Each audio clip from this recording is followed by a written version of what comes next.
Om Sai Ram. Welcome to Sai Samarpan channel. मैं हूं आपके साथ में विन्नी और आज मैं आपसे बात करने आई हूं कि हमारी लाइफ में बहुत सारी समस्या होती हैं, बहुत सारी समस्या, और हमारे मन में हमेशा ये प्रश्न उठता है कि हम इन समस्याओं से, इन चिंताओं से, इन परेशानियों से बाहर कैसे आए, ऐसा क्या करें कि हम बाहर आ सके, है ना। और जो साईं भक्त होते हैं उनके पास ये एक ऑप्शन होता है कि वो साईं सा चरित्र जी पढ़ें, क्योंकि साईं सा चरित्र जी बाबा का आशीर्वाद है। ये सभी जानते हैं कि बाबा ने हेमांड पंथ से वो लिखवाई थी। लिखवाई क्या, बाबा ने खुद ही लिखी थी, उसकी रचना बाबा ने खुद की है। ठीक है, तो जितने भी साईं भक्त हैं तो वो साईं सा चरित्र पर बिलीव करते हैं, विश्वास करते हैं कि बाबा की वाणी है और बाबा हमें सारी परेशानियों से बाहर निकाल लेंगे, और ये फैक्ट भी है। ठीक है, तो हम जब साईं सा चरित्र पढ़ते हैं, कई लोग साप्ताहिक पारायण करते हैं, कई लोग महा ग्लोबल पारायण से जुड़े हुए हैं, सब अपने अपने अनुसार चीजें करते हैं, पाठ पढ़ते हैं, रोज का एक अध्याय भी पढ़ते हैं। और ये मेंशन भी है साईं सा चरित्र के अंदर कि जो भी रोज साईं सा चरित्र पढ़ेगा या साप्ताहिक पारायण करेगा, उसकी सारी इच्छा, उसकी सारी मनोकामना पूरी हो जाएगी। और ये मैं नहीं कह रही, ये साईं सा चरित्र जी कह रहे हैं, जहां बाबा ने मेंशन किया है। आप चाहें तो एंड में जाकर, जो लास्ट अध्याय है उसमें जाकर आप चेक कर सकते हैं, वहां पर साफ साफ बाबा ने लिखा हुआ है। ठीक है, कि अगर हम साईं सा चरित्र पढ़ेंगे तो हमारी लाइफ की बहुत सारी प्रॉब्लम्स खत्म हो जाएंगी, इनफैक्ट जड़ से ही खत्म हो जाएंगी, बचेंगी नहीं ना, अगर हम पूरे विश्वास के साथ पढ़ें। और जो भी साईं सा चरित्र पढ़ चुके हैं या पढ़ रहे हैं ना, उनके जीवन में अनुभव भी हुए हैं और उन्होंने बाबा को महसूस भी किया है साईं सा चरित्र के माध्यम से कि बाबा हैं। ठीक है, तो आज मैं आपको ये बात करने आई थी कि वैसे साईं सा चरित्र के अंदर 52 अध्याय हैं। ठीक है, तो जो 52 अध्याय हैं उसमें से कुछ अध्याय ऐसे भी हैं जो ऐसे हैं कि हमारी लाइफ के प्रॉब्लम्स को हम खत्म कर सकते हैं, और ऐसा बहुत लोगों के साथ में हुआ भी है। ऐसे ऐसे चमत्कार हुए हैं कि आप सोच भी नहीं सकते हैं। और मैं ये सिर्फ बोल के नहीं बता रही हूँ, ये मैंने एक्सपीरियंस किया है और काफी लोगों से किया है, एक से नहीं, बहुत सारे लोगों से मैंने एक्सपीरियंस किया है। आप लोगों में से ही बहुत सारे लोग ऐसे हैं जिनसे मैंने ये एक्सपीरियंस लिया है, जो अनुभव लिया है, जो बाबा के साईं सा चरित्र के जो अध्याय हैं उनके माध्यम से बहुत सारी चीजें, बहुत सारे अनुभव मेरे सामने आए हैं निकल कर। और बाबा ने मुझे ये संकेत दिया है कि मैं भी आप तक वो बातें पहुंचाऊं जिन तक ये बातें नहीं पहुंच पा रही हैं, मैं उन तक ये बातें पहुंचा दूं। क्योंकि जिसको प्रॉब्लम होती है वो पूछता है और उनकी प्रॉब्लम सॉल्व भी हुई है। तो मुझे लगता है कि ये जो टॉपिक्स हैं, जो ये बहुत इंपॉर्टेंट है और मुझे आपको ये सबको बताना चाहिए। सबके पास ये जानकारी होनी बहुत ज़रूरी है। तो जैसे कि आते हैं पॉइंट पर कि जैसे लाइफ में सबके प्रॉब्लम्स है, ठीक है, सबकी अलग अलग तरह की प्रॉब्लम्स हैं, और सब बोलते हैं कि हम कौन सा अध्याय पढ़ें और ज़्यादा क्या किसमें अफेक्ट है। वैसे तो आप पूरी साईं सा चरित्र जी पढ़िए, आप पूरी साईं सा चरित्र जी पढ़ेंगे, उसमें साईं का नाम है, और साईं का नाम जहाँ है ना वो सफिशिएंट है, वो सबका तोड़ है। जो साईं का नाम है ना वही तोड़ है, जो मंत्र है ना साईं का वही तोड़ है वैसे तो। लेकिन फिर भी मैं आपको बता दूं कि जो अलग अलग सिचुएशंस के हिसाब से अलग अलग जो अध्याय हैं, जिनके बारे में आज मैं आपको बताने वाली हूँ कि आप इस प्रॉब्लम में ये वाला अध्याय ज़रूर पढ़ें, तो बहुत जल्दी आपका जो प्रॉब्लम्स हैं वो सॉल्व हो जाएंगी। तो चलिए आते हैं प्रॉब्लम्स की, जो प्रॉब्लम्स हैं उसके बारे में, कि उससे रिलेटेड हम कौन सा अध्याय पढ़ें कि हमें जल्दी प्रभाव मिले और जल्दी हमें अफेक्ट हो। ठीक है, तो सबसे पहली बात करूंगी मैं 11वें अध्याय की।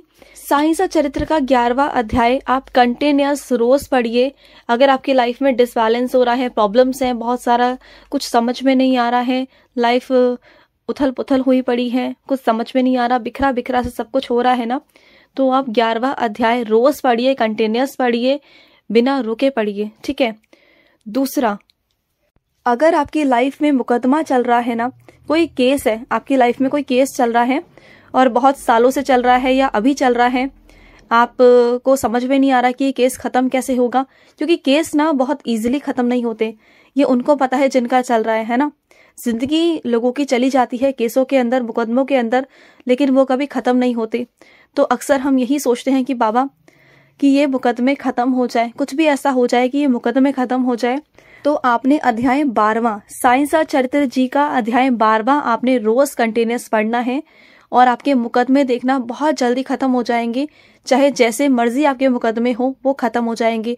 और मैंने ये आजमाया भी हुआ। आजमाया क्या, एक डिवोटी का अनुभव भी था। और क्या था कि उनका भी मुकदमा चल रहा था और मेरे मुख से निकल गया था कि आप 12वां अध्याय पढ़े मुकदमे के लिए।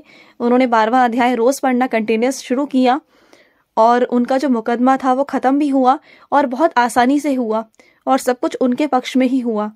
ठीक है, तो मैं ऐसे ही नहीं बोल रही हूँ, मैं अपने एक्सपीरियंस के बेस पे बोल रही हूँ। और मैंने शायद वो चैनल पर शेयर भी किया था बहुत पहले, बहुत पुरानी वीडियोस में भी होगा। और अध्याय बात करूँ मैं 15वें अध्याय की, जिनकी नौकरी नहीं लग रही है, जो परेशान हैं, जिनके लाइफ में बहुत सारे उतार चढ़ाव आ रहे हैं, जिनको सक्सेस नहीं मिल पा रही, वो नौकरी के लिए बहुत परेशान हैं।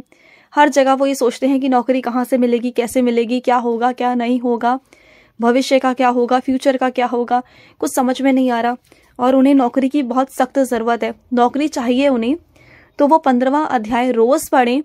मैंने ऐसे ऐसे डिवोटीज देखे हैं कि जिन्होंने 15वां अध्याय कंटिन्यूस बाबा के समक्ष पढ़ा, शिरडी जाकर पढ़ा। और शिरडी में चावड़ी के सामने एक अब्दुल जी की एक मज़ार सी, एक दरगाह सी बनी हुई है ना, तो उनके अंदर जाकर भी मतलब बाबा वहाँ बैठते थे। तो वहाँ जाके भी कई डिवोटीज ने वहाँ जाके 15वां अध्याय कंटिन्यूस पढ़ा। उन्हें गवर्नमेंट जॉब चाहिए थी, उन्हें गवर्नमेंट जॉब भी मिल गई। उन्होंने बाबा के समक्ष पढ़ा, उन्होंने द्वारिका माई में बैठकर पढ़ा, उन्होंने समाधि मंदिर में बैठ के पढ़ा और उनकी इतनी जल्दी मनोकामना पूरी हुई कि कुछ ही दिनों के अंदर उनकी गवर्नमेंट जॉब जो थी वो लग गई। और वो इतना खुश हुए, क्योंकि हम जो मेहनत कर रहे हैं वो तो हम कर रहे हैं, लेकिन ऊपर वाले का आशीर्वाद होना भी बहुत ज़रूरी होता है। क्योंकि हम सब धुले हुए तो नहीं है ना, सबके पाप धुले हुए तो नहीं है ना, हम सभी ने कुछ ना कुछ पाप किए हुए हैं और हमारे वो पाप, हमारे वो अशुभ कर्म आड़े ज़रूर आते हैं और उन्हें मिटाने का एक ही तरीका है, ईश्वर का नाम। अगर आप ईश्वर का नाम जाप कर रहे हैं ना, तो डेफिनेटली आपके वो आड़े जो भी आ रहा है, जो विघ्न आ रहा है, जो परेशानियां आ रही है ना, वो सब खत्म हो जाएंगी और आप बहुत अच्छे से उसे पार कर पाएंगे। क्योंकि ईश्वर का आशीर्वाद है ना, तो आप सब कुछ कर सकते हो, सब कुछ आप पा सकते हो, सब कुछ आप कर सकते हो बेझिझक होकर। और जहां आपको लग रहा है ना नौकरी के लिए आपको रिश्वत देने की जरूरत पड़ेगी, बहुत सारे विघ्न आएंगे, ये वो बहुत सारी चीजें मन में आती हैं, आप देखना 15वां अध्याय पढ़ो, कुछ भी नहीं होगा, कहीं भी कुछ भी नहीं होने देंगे बाबा। और आपकी नौकरी ऐसे लग जाएगी जैसे कि आपको पता ही नहीं चलेगा। देख लेना, सामने से आपके पास में प्रस्ताव आने शुरू हो जाएंगे, ऑफर आने शुरू हो जाएंगे, रास्ते दिखाई देना शुरू हो जाएंगे। आप करके देखिए, 15वां अध्याय पढ़िए, दिल से पढ़िए, रोज पढ़िए, फिर देखिए। और अब मैं बात करूंगी गंभीर बीमारी के बारे में।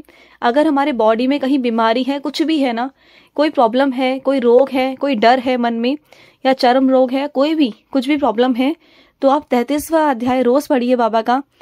साईं सच्चरित्र का अध्याय 33 आपको रोज पढ़ना है, कंटिन्यूस पढ़ना है।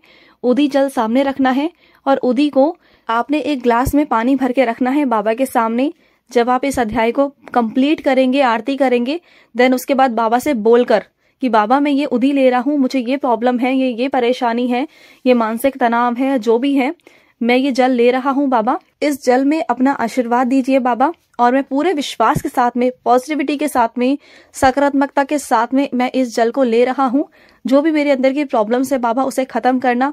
आप कंटिन्यूस ये करके देखिए आपकी बीमारी कैसी भी क्यों ना हो, चाहे डॉक्टरों ने हाथ खड़े क्यों ना कर दिए हों, चाहे इंसानों ने हाथ क्यों ना खड़े कर दिए हों, चाहे कुछ भी क्यों ना हो, वो प्रॉब्लम आपकी ऐसे खत्म हो जाएगी ना, वो बीमारी ऐसे खत्म हो जाएगी ना कि जैसे कि वो थी ही नहीं आपकी बॉडी में, ऐसे निकलकर बाहर चली जाएगी।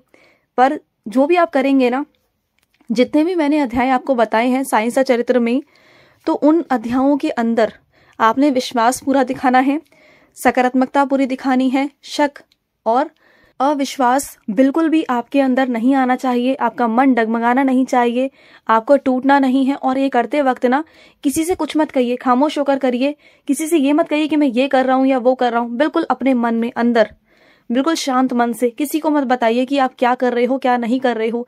जिस दिन हो जाएगा ना, उस दिन आप सबके सामने बता सकते हो कि आपने ये किया, लेकिन करने से पहले बिल्कुल मत बताओ, आराम से करते चलो, ठीक है, आराम से अपने मन और अपने बाबा, बस इसके बीच में ये बातें रहनी चाहिए और किसी तक के तीसरे इंसान तक ये बातें नहीं पहुंचनी चाहिए।